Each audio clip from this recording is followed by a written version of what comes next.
Change highlights where we're stuck in a pattern, where we're too attached, or where we actually need to alter course. Change is a signal, not a threat.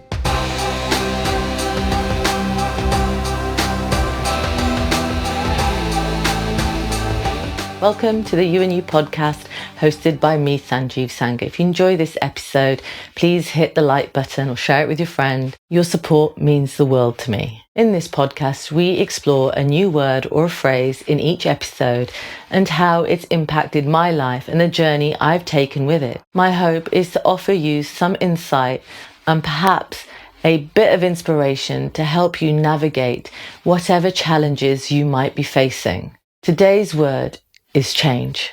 The definition of change: to alter, vary, modify, to make or become different.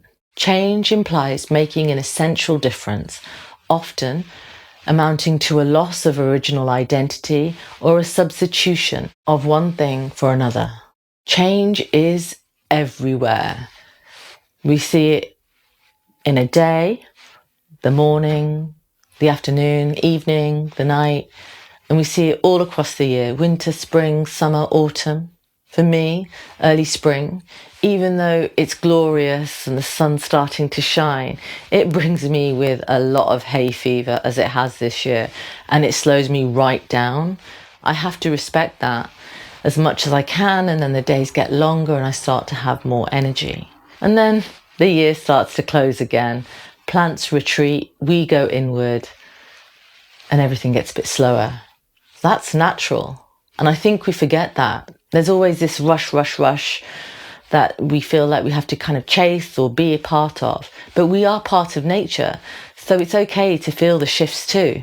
Changes show up in my living situation all the time, with who I'm living with, in my work and what I'm doing. But the reality is, it's less about change itself, but more about how we adapt to it, or how we fight against it, which has normally been my case. Before phones, we'd have to manually change our clocks and watches. Now everything is more connected, more automated. So when the clocks changed last time, I forgot. I was out that night. I came home later than I realised because the clocks had gone forward. I let myself sleep in a little bit more. And by missing that one beat, everything shifted. Before that, I'd been getting into a nice routine, writing in the morning, meditation, work. And then when the clocks changed, I missed it. And by missing that beat, I was sleeping in, I wasn't writing, everything felt a bit sluggish, and everything felt disrupted. That was 7 months ago, so the clocks have changed since. And if I'm honest, it still hasn't fully settled. Part of that is because life didn't pause. Other changes came in: a new job, new people, new rhythms. And those things all take time to adjust to. I sometimes wonder when I adjusted quicker when I was younger, or if it's just that I feel things more deeply now, by trying to also protect my energy differently. But over time, a new kind of rhythm has started to form. It's definitely not perfect yet, but it's something that I have to accept rather than trying to control, because it just causes me more stress. I'll say this: I sometimes wish my life was boring. And what I really mean by that is stability, routine and structure, something that feels steady. But my work is constantly changing on a moment-to-moment basis, dependent on business, external factors, the world around us, and also the team and what everyone's doing. And it's really hard to build structure within that. So I'm often adapting, responding, absorbing other people's needs moment to moment. And I've noticed that easier days are the ones where I don't fight that, where I accept what's in front of me. But that's not always easy when there's deadlines, pressures other people don't always see, and it builds. And that's when I start to feel a bit ungrounded. I'm learning that I'm just one person, and all I can really do is prioritize what actually needs to be done. Sometimes it's not even a negative change that unsettles me.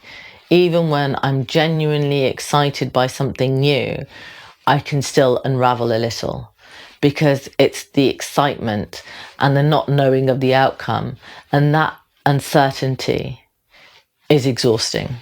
Recently, there was a strange exodus of my favourite yoga teachers, the ones who had seen me through some really hard days, such as COVID, being unemployed.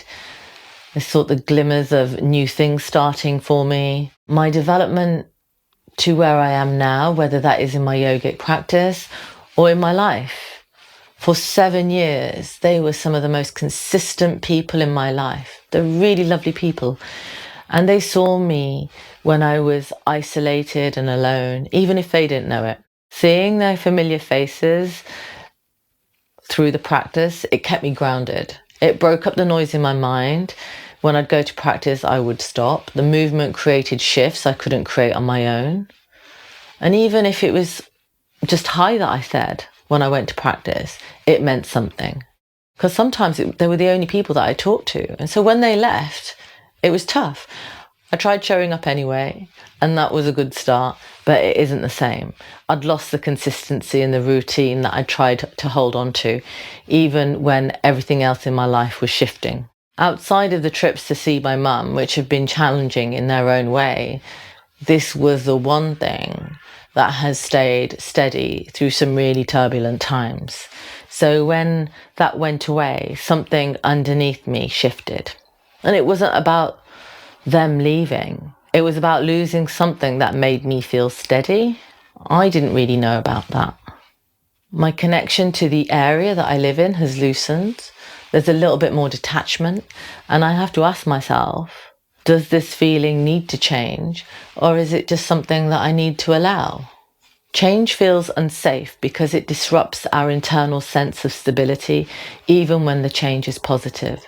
The excitement of something new can feel raw. It can leave us feeling exposed, especially when we don't yet know where we stand. That uncertainty can feel destabilizing in the body. And for me, that's exactly where the anxiety can start to build.